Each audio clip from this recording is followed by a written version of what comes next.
Now, before we dive into the course, let's take a moment to set up your environment so you're able to follow along with the exercises as we go. To do this, you'll need access to your own non-production Skedulo environment, and we'll also be using the Skedulo CLI to install the required package. If you haven't installed the CLI yet or authenticated with your tenant, you'll need to do that first. Below, you'll find a short and easy to follow step-by-step guide to help you get set up with the CLI if that's not something you've done yet. With the CLI ready, let's install the package that contains the custom objects and fields we'll be working with. In your terminal, run the following command: sked package deploy registered -- package name.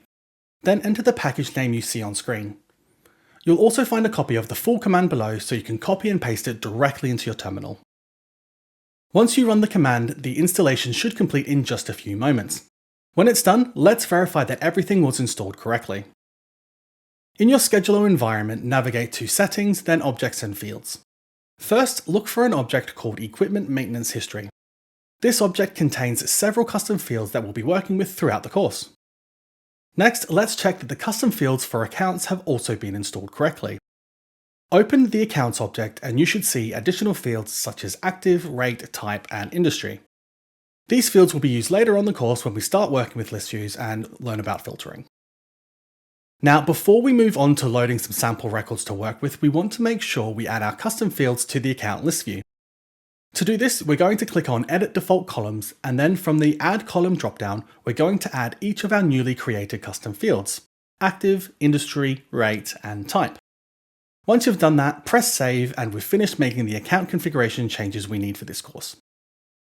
Now that we have the package installed, let's load some sample data. We'll be working with two sets of records: Equipment Maintenance History records and Account records. You'll find both datasets linked below this video. Let's start with Equipment Maintenance History records. In your Skedulo environment, head over to Data Import and Export and create a new import task. Select Insert Records, then choose Equipment Maintenance History as the object.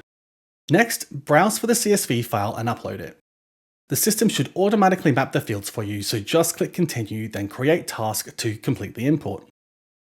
Once it's done, you should see 26 newly created records. Now, let's do the same thing for account records.